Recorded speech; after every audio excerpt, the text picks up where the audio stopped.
everyone, welcome back to Liz's Bookcase, a cookbook review channel.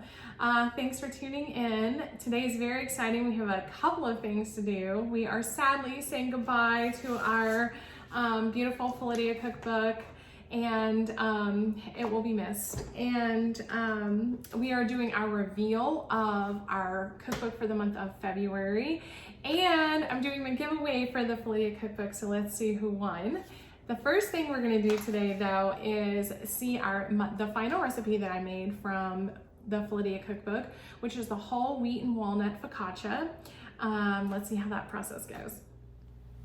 Okay, this is the whole wheat and walnut focaccia. This is from the cookbook Felidia.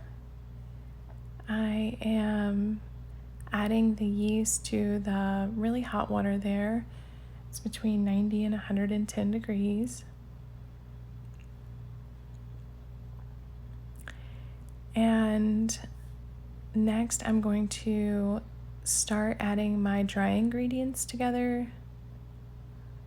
So we will have the all-purpose flour and the whole wheat flour and the kosher salt. And we're going to stir all those together. And then I'll get my spatula here and we will combine our yeast and our dry ingredients. And I knead that for a little while until the dough becomes sticky. It says the dough is supposed to be slightly wet but not too liquidy. And then I add the walnuts and cover it for an hour and a half at room temperature. And then we take the dough out and spread it out onto the oiled sheet pan.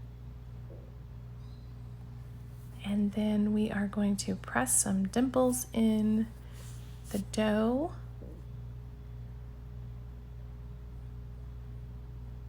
And then we will cover this and let that dough rise for 30 to 45 minutes. And during that time, we start warming up our oven. After the dough is risen, we bake the dough for about 20 minutes. And there's our final product. We're gonna add some olive oil to this and some salt. And we're all done. Now this dough here did not turn out as fluffy as I would have liked, but I just think that I needed to knead it a little bit longer, and I'll make a note of that for the future. Welcome back. Okay, let's talk about my kitchen notes for this week. I found a new product that I probably wouldn't have found if I did not review this cookbook. Usually when it says you need fresh basil, I'll just say, I guess I can't make that because I don't know if I can find that at my grocery store, but I tried something new. So this is basil that's lightly dried. It's by Gourmet Garden Herbs and Spices, and it's wonderful. I really like it. It's just basil, there's a little oil and sea salt and acid to protect the color. So it's a very fresh option if you cannot find fresh basil. So I just want to let you know that because I've tried it, and it's always good to hear that from somebody else if you're kind of stuck in a bind there and you can't find the fresh basil. So let's talk about how this challenge has affected my food journey this week. I've been watching a lot of more cooking shows, and I do that all the time, but it's been a little bit different. I've been focusing more on celebrity chefs and new things happening in the culinary world, and kind of looking up some other chefs that I've been kind of interested in. So that's been a lot of fun. I've also pulled out my old culinary books and baking books, and I'm kind of reviewing those and the terms and things, just trying to refamiliarize myself. So that's been a lot of fun. And now it is time to do my final review of this beautiful cookbook, Felidia. Let's start with kind of my list here. I have the average cost of ingredients, I would say, is about $30. I have my receipts here. Let's keep in mind with these specific recipes, that is, I always had leftovers the next day. So that's almost, for each recipe, you're getting kind of a double dinner or a side dish the next day or a salad to take to work or something like that. So I think it's very reasonable. There was also a nice bottle of wine in there to consume while you were making dinner, and that was delicious. So did I make a lot of substitutions or have a lot of leftover ingredients? I did make some substitutions, but I wasn't able to find everything that, you know, they had the arborio rice and things like that, all the main ingredients that I needed. I did not find that it was hard to find things in my grocery store. Leftover ingredients, this is something that I just can't say how well she did with this, especially two things that come to mind are the pasta primavera. All of the vegetables, the fresh vegetables that were in that were almost exactly, like the asparagus was almost exactly a whole bunch. So I just put it all in there. And the green beans were almost exactly a bag of fresh green beans that you get, which I would have loved to get, obviously unbagged ones, but my grocery store did not have those. So yes, very, very well thought out. You can tell that this was done. It was definitely a point that had to be made. The other thing that I do want to mention with this is keep in mind that this is all one cuisine. So if you're cooking from this cookbook, it's not like an American cookbook where you need soy sauce and sriracha sauce or like all these different types of things that we don't really think about, but we have to keep in our kitchen. The basis of this cookbook is basil, cheese, tomatoes, you know, kind of like the red, the green, the white, you know, pasta, so mozzarella cheese, like, and then you see these same type of flavors over and over again. So that's really nice because you really only have to keep a few things on hand and you can have a really nice dish from this recipe, or from this cookbook.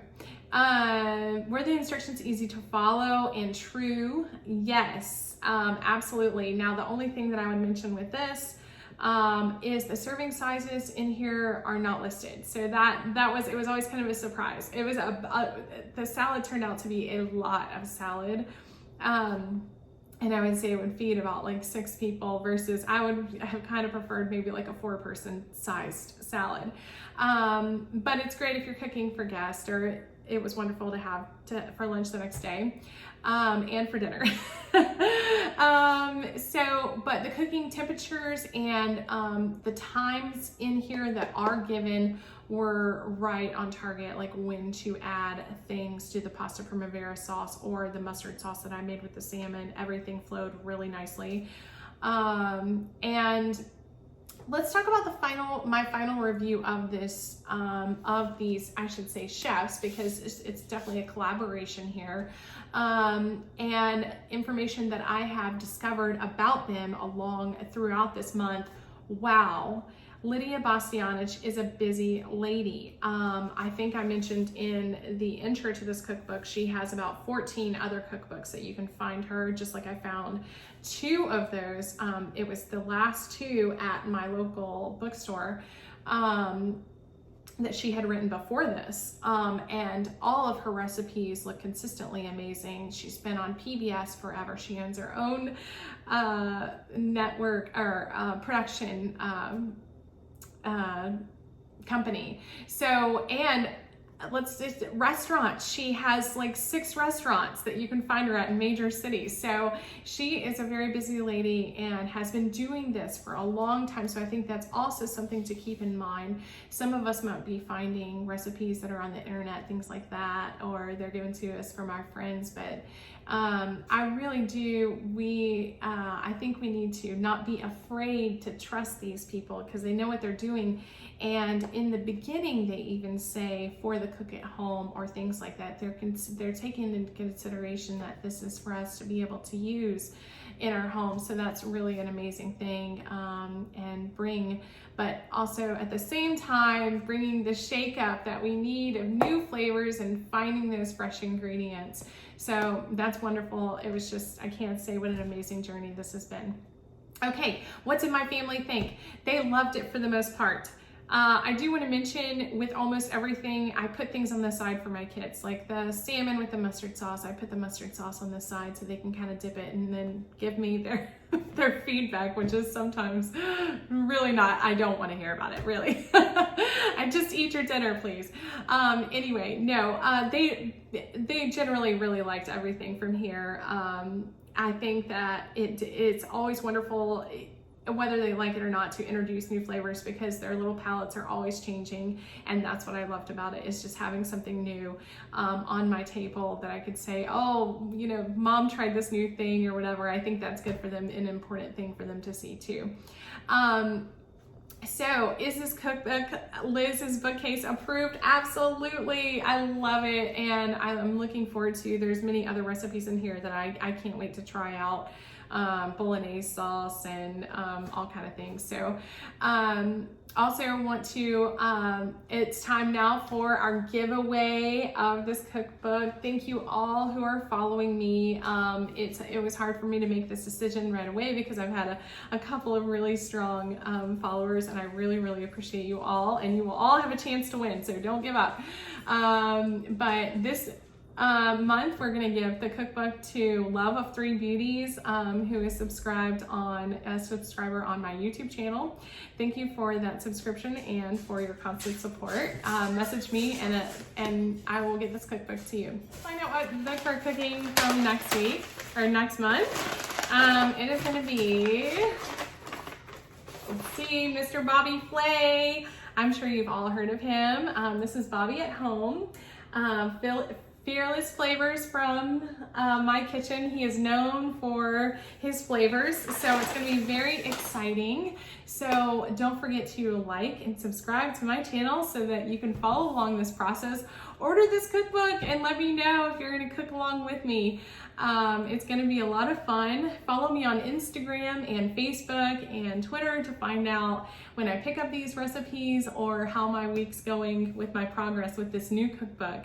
Thank you all for following along. I'm so excited to try all these new flavors and share them with you.